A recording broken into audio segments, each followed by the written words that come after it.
si Senator Trillanes, he admitted being an informal facilitator of the ICC for witnesses dito sa Pilipinas who cooperated with the ICC at sinabi niya, meron nga daw arrest warrant na inaasahan for the president, former president muna, first batch, by mid-June or mid-year, June or July, and then next batches daw for the other personalities who were specifically asked about VP Sara at sinabi niya possible. So I think you wrote about, may narinig na rin kayo na meron nga kayong nababalitaan na may lalabas na arrest warrant. Can you tell us more about it and your comment on the former senator's statements? Well, I think the former senator wants to rejoin government, and that's why he's making a loud noise about this. No, I cannot see how he can have any personality to have all this information. No? But in any case, the former president is hardly bothered by this. Nagsalita na po siya, mamamatay muna siya bago siya magpapayag na pustahan ng mga dayuhan. Lahat ng gusto magsampa ng kaso sa kanya, gaya ni Congressman Frank, ay po pwede magsampa at haharapin naman dito sa hukuman sa harap ng mga Pilipino, mga maestrado. Yan ang po posisyon ni Presidente Duterte. Mamamatay muna siya bago siya haharap sa mga dayuhan. Attorney, nabanggit din ni ex-President Duterte more than a month ago na kung merong magsaserve ng international warrant sa kanya ay imamassacre niya. Is that a serious threat or a joke? I don't think with the physical condition of the president, he can actually implement that. No? Talaga naman pong lahat tayo pupunta rin doon, but he's now turning 79. No? He's turning 79, no? And I don't think he's in a position to do that. Pero he has said na mamamatay muna siya bago siya magpapahuli dyan sa ICC na yan. Okay, so attorney, figure of speech, parang kumbaga, kamukha ng dati. The statements of... Opo, dahil he is not in a position to implement that. Yung huling rally po sa Cebu, isa po sa umakay sa kanya, galing sa stage, alam niyo, napasin ko rin, talagang age makes you shrink in size. No? Parang lumiit na rin ang ating presidente dahil sa kanyang advantage ngayon. Okay, is he well, Mr. Secretary? He's as well as 79-year-old could be, no? Pero syempre, it's a natural aging process. Okay, would like to backtrack a bit, Mr. Secretary. Where are we now in this ICC process? We just like to find out how credible or how possible or probable this statement of Senator Trillanes that by mid-June or third quarter of this year there could be an arrest warrant. Theoretically, there could be an arrest warrant. So where are we in the process? Do we know? I mean, I understand na granted na tapos na yung investigation, may mga witnesses na nakausap. An arrest warrant, we are told by a while ago, the ICC does not even have to announce publicly that there is an arrest warrant if ever they do issue one. So where could we be? Where might we be now in the ICC process, Mr. Secretary? Well, let me be clear that Trillanes is full of hot air. Because the entire proceeding, while it's under preliminary investigation, as a lead council member of the ICC, is kept confidential. No? So that's all hot air. However, I am in a position to say that we know when the ICC investigators came into the Philippines, which already is a violation of our sovereignty. We know that they were not prevented from investigating. And we know also that while the president has verbally said that he will not cooperate with ICC, he has refused so far to reduce that into writing. So we are not discounting actually cooperation, and we are of course ready with all our legal options. Pero sir, as far as you know, did anybody from government officially cooperate in that investigation that you mentioned? Yes, they did come here, they were not prevented, and the president says that they will not cooperate, but as far as you know, did they cooperate? In relation do sa tanong ni Ed, attorney, nabanggit nyo last December na ang tingin nyo ay may involvement si President Bongbong Marcos dito sa kasong ito at hindi lang si Speaker. No? Ganun pa rin ba ang pagtingin nyo? Well, natural po, no? Dahil nakapasok yung mga investigador dito sa Pilipinas. Alam naman natin na talaga naman po nga nasa ehekutibo ang Immigration Department, no? At hindi naman tinago ng mga tao kung sino sila, no? Kaya nga ni-record ang kanilang pagpasok, ni-record ang kanilang paglabas, no? Eh sa amin, wala naman yun kasi wala kami pakialam sa ICC. Kaya mag-cooperate, kaya hindi ang gobyerno ng Pilipinas, hindi na namin yun na pinapansin. Dahil basta kami, sigurado kami na sa batas wala ng restriction ng ICC at sigurado kami na mamamatay muna ang Presidente Duterte bago siya susuko dyan sa ICC. Tony, himayin ko lang po yan. Himayin ko lang po yan kasi sabi niyo, they came here and they made known to immigration that they are ICC. How does, I mean, you were... No, yes, sir. They never hit that they were really from the ICC. Yes, so, sir. Kaya nga itong sinasabi nila na no cooperation ay pinapasok nila eh. Alam naman nila yan kung anong gagawin, hindi naman para mag-swimming yan sa Boracay. But for example, yes, sir. Despite na nagpakilala sila. Yes, sir. So attorney, you're saying that they came, they did their investigation, they talked to witnesses. So in theory, an arrest warrant could be ready by third quarter. Well, that's what I said, no? We really don't care because that's issued without jurisdiction and also they have to reckon with Philippine court. Kung babasahin niyo po yung Rome Statute, hindi naman yan motu proprio na dadalhin nila ang akusado, no? Pupunta pa rin sila sa lokal na hukuman. At ang practice po kami na kahit ang hukuman naman ay hindi magdedesisyon at the Philippines na equal and unwilling. Kasi kung may judge na magdesisyon na ganyan, ay dibogi na natin ang Korte Suprema natin dito sa Pilipinas. Okay, I wonder lang, Tony, do Mr. you have a specific date kung kailan sila dumating dito? Yung ICC, when they declared to the BI? We do not bother with that anymore kasi position nga namin, wala kami pakialam sa kanila eh. Pero, if need be, nandyan po yung informasyon na yan, nasa amin po yung informasyon na yan. Pero to us, it's irrelevant. Pero sir, do you, as far as you know, did they meet with anybody in the government? Cabinet members, undersecretaries, assistant secretaries, directors, so down the line. We're not talking about rank and file or SPO1, SPO2. Anybody from government of senior standing? I have no personal knowledge, but I believe so. What makes you say that, sir? Well, I've only heard on the basis of hearsay, and that's why I'm not in a position to announce it. No? But on the basis of information received, high-level government officials met with the investigators. High level? How high, sir? I understand your qualification. This is information you came across. But how high The was second it? highest government salary classification. The second highest. One notch lower than the salary grade of the president. Ano yung second highest? Cabinet. I mean, second highest. I mean, one notch lower than the president. That's pretty high. Di ba VP yun? Attorney, manguhula pa kami yan. Attorney, dati nabanggit nyo na... Numero na kanilang license plate. Attorney, Ano daw? Attorney, ano yun? Sorry, can you remind, sir? Ano sabi po niyo? Sabi ko, wag na natin Ano yung pag-usapan numero? yung numero ng kanilang plaka. Wag na natin ano yung pag-usapan numero? May Ano yung special numero? plates. May special plates. Ano naman yan? One and then Ano yung numero? single Ano digit yung yan. numero? Malamang yan, single digit. Single digit. Oo, single digit. Pero ano Mami. naman ito? Single digit hanggang cabinet siya, ha? Hanggang cabinet member yun. No, I think, it's because we are ready with our legal options. That's why we're Okay. ready with our facts. Attorney, you mentioned kanina, sabi mo, you think Trillanes wants to go back to government. And he admitted to us na naging facilitator siya ng mga ICC liaison with the witnesses. You think the government is supporting his facilitation kahit informally? I don't know if there's such a thing. Again, I'm a risk counsel in the ICC. So I am not aware of any such position as facilitator. Maybe he appointed himself. Okay. But you Attorney, think the administration might be behind what he is doing para maging parang ganyan nga, yung informal liaison between witnesses and ICC probers? Do you see the administration's hand in this? Alam nyo, ma'am, we really don't give, Ahot. we don't Yun na care. lang.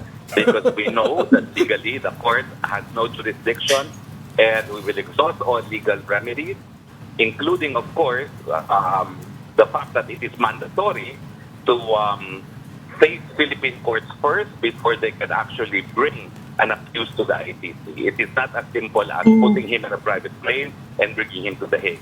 They will Okay, have to bring him before a local court in the Philippines. Mr. Secretary, I just wonder, no, it's clear to us your position on the legal implications of this. I wonder, lang, Mr. Secretary, whether you've calculated or projected the political implications of this development that you're just confirming to us today. How does this impact, of course, unity or the relationship of the President with the Vice President? I mean, after all, tatay po niya yun, and other things like that. Let's just say that the palentong of the President on the ICC, and there was in fact a palentong as articulated by the Justice Secretary, is very much responsible for the state of the unity now. Had it not been for this flipping of position on the ICC, we probably would still have a unit team to speak of. No? So this actually marked the beginning of the end of unit team when the Secretary of Justice made a 360-degree turn on the issue of cooperation. And after that 360-degree turn, the refusal to reduce in writing the non-cooperation with the ICC has further worsened the relationship. So if there is a warrant of arrest and if there's cooperation, well, that definitely seals the conflict. Will this souring of relations between, I don't know what to call it now, but will this souring of relationships somehow reflect in the coming midterms, Mr. Secretary? I do not know, but I think the image of the President any attempt to arrest the President in the near future would have a profound impact on the political landscape. Does the Vice... Remember that President Duterte, former President Duterte, is still the most loved president, according to public opinion surveys, and is still the front runner, I should say, in the Senate election if he were to run as candidate. So this would be a major political event which may affect greatly the Marcos administration. In 2019, the then Mayor Sara Duterte campaigned heavily and carried the Duterte ticket to victory. Are we going to see the same involvement of the Vice President in this midterms? Will she lead a Duterte new opposition senatorial slate? Will she lead it on the campaign trail? Do you see that happening? Well, I do not have any authority to speak for the Vice President, but all I can confirm is that the Dutertes are now one politically. Are one? Yes. They are united politically now. Are one. Attorney, the PDP Laban said they are not supporting the call of the Duterte family for the ouster of President Marcos. Kumusta yung PDP Laban, the party of the former president? Again, I'm so sorry, I was never a part of the PDP Laban. Nagbago na ba kaya ng isip si former president about running for public office again in 2025 or 2028? Kasi he's ranking high, as you mentioned, in the Senate polls. Nagbago na kaya siya naisip about his complete retirement? Babalik kaya siya sa politics? I do not think so. Although things could change, no? But I know, and I have heard him many times, that he's done with politics. Does the Vice President have plans of her own for the midterms? Vice President Duterte? Vice President Sara Duterte, yes, Mr. Secretary. She doesn't have any plans for running, no? But as to whom she will support in the Senate, I do not know. Pero sir, if the ICC does issue a warrant against the former president, could that by any chance force his hand in perhaps running for public office in next year's election? I don't think it will influence the president to run for election, but it will influence the people to probably make a stand, a united stand against the arrest of the former president. Attorney, nabanggit nyo dati na kung sakaling hindi mamatay si President Duterte at makuha siya ng ICC, sabi nyo kayo yung magiging abogado niya sa ICC case? Yes, as I said, all our legal options are ready. We know what to do for any contingency at this point. Attorney, I Is know there you're any- trying to. I know you're trying to. I know you don't want to say the name of whoever met with the ICC. But if you don't mind, I'd just like to narrow down a bit. Are we talking about somebody from the executive, or not necessarily? Could it be somebody from the legislature? I would rather leave it at that because, as I said, I have no personal knowledge. I just heard.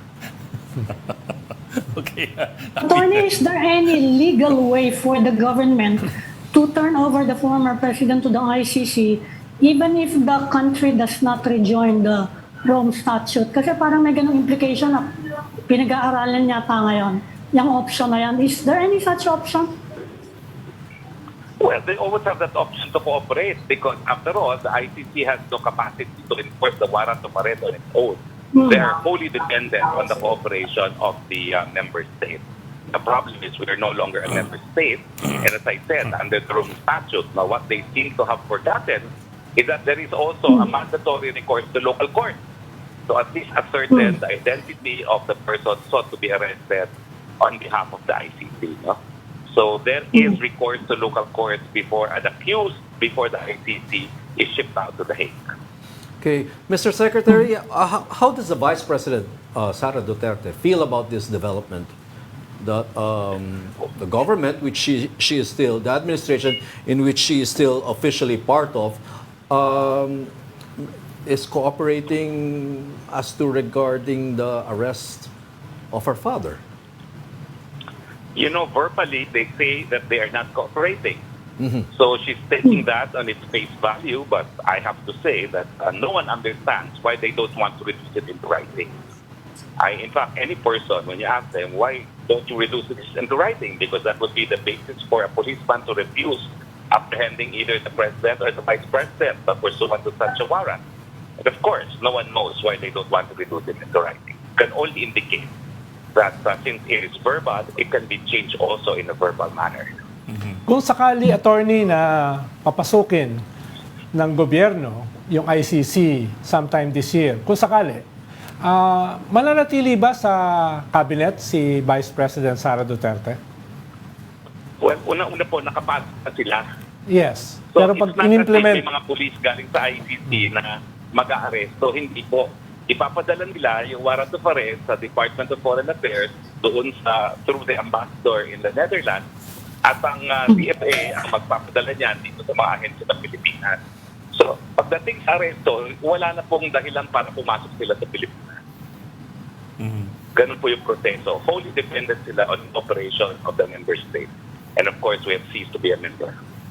But attorney, is the Vice President aware of the number one, of the entry of the ICC into the country? Number two, of the cooperation of certain officials of government with the ICC while they were here. Number three, the cooperation of senior members of the administration with the ICC while they were here. Is the Vice President aware of this? And kasi when she's asked about it, when they both are asked about it, parang wala, okay lang kami, ganun. So it makes you wonder, are they really okay, or are they or is there something underneath? All I can say is I have given them both, father and daughter, a thorough briefing on why the court no longer has jurisdiction, and they're both lawyers, and they understood why the court has ceased to have jurisdiction, especially since there's already a precedent in the ICC itself, that of Burundi. And that is the context by which they're dealing with this matter. They're confident that the court really has ceased to have jurisdiction. Yes, sir. Yes, sir. But you're referring to the legal matter. I'm asking about the political matter. In this case, the Vice President and her political relations with the President, given the apparent cooperation of senior members of the administration with the ICC. Well, put it this way, I don't think there's any risk that they will be brought to The Hague at all because of the lack of jurisdiction. And secondly, I think it is the Marcos administration that should be more worried should they cooperate because of the political backlash.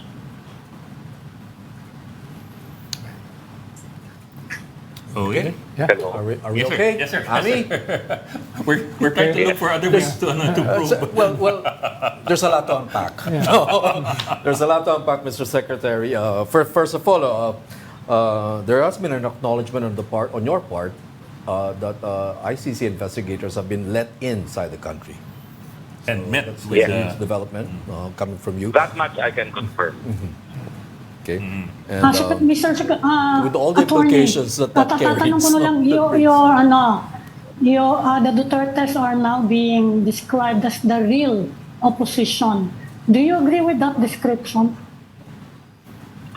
Well, insofar as Vice President Duterte is not running for any position in 2025, I don't think she could be characterized as opposition, and because she's also part of the cabinet, that's farthest from being a member of the opposition. Well, sir. But what about the father, the brothers, the Duterte camp? Well, the father has always made it public that he did not support him when he ran for president, and he has publicly said that he is a weak leader, and he has even publicly called him a drug user.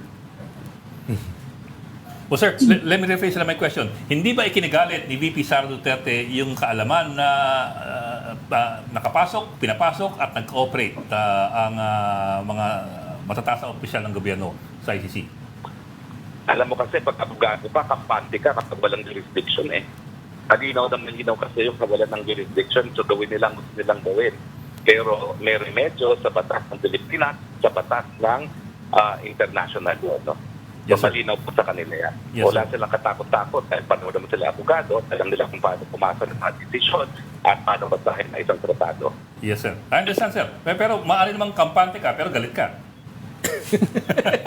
Well, let's just say, yun yung frustration ni Presidente Duterte na Presidente natin ay drop out, no? So hindi niya naintindihan yung mga nangyayari, no? At kaya nga sinasabi nga yan na ito yung dahilan na hindi niya nasuportahan niya ng tumakbo yan. Okay, ganito na lang, Secretary, the discovery na nagkaroon ng cooperation, did it shock, anger, or ano pa ba? Annoyed, or irritate, disturb the Vice President? What attitude do you think would be O kaya, hindi man lang ba siya tinimbrihan considering that she might be also arrested? Hindi mo lang ba siya tinimbrihan? Naghanap na sa Isa pa yan, ha? Ayan, ganon. Isa pa yan, kampante si VP Sara na walang dahilan para siya madawit siya dahil dinawit lang siya nung naging vice-president na siya. Right. So, kumbaga, after the fact, nung naging vice president, dinawit siya. No? I don't think any prosecutor will miss that point. No? Pero whether or not they're surprised, kasi naman, yung pagpasok ng mga investigador shortly after the House passed the resolution in cooperation with the ICC. So, hindi na sila nagtataka. Okay. Sir, huling na, sir. We're looking for the appropriate adjective that would describe the reaction of the VP. At the knowledge and discovery. What do you think would be the appropriate adjective? Deadma. Was the reaction. Yeah. Okay, fair, Mr. Secretary. Eto na lang, Mr. Secretary, kayo po ba may sariling plano para sa midterm elections? Hindi ko alam kung ano yung increase ng Deadma. Nonchalant. Uy, napakabigat naman yun. Okay. Diba, eto na lang, Mr. Secretary, kayo po ba may plano kayo sa midterms na tumakbo? Kayo po ba ay may plano para natumakbo nitong midterm elections? Yan. Ay, araw-araw po tumatakbo ako sa treadmill. Ayun, okay. Parang variation to ng sagot ni Senator Lacson. Don't ask me a question, I'll tell you no lies. Parang variation din yan ng video ni Secretary sa TikTok na sa gym siya. Ano yun? Araw-araw yan. Okay, thank you for joining the Storycon. Attorney Harry Roque, former presidential spokesperson of President Duterte. Thank you, sir. Thank you, Salamat po. Attorney. Bye-bye po. Thank you, sir.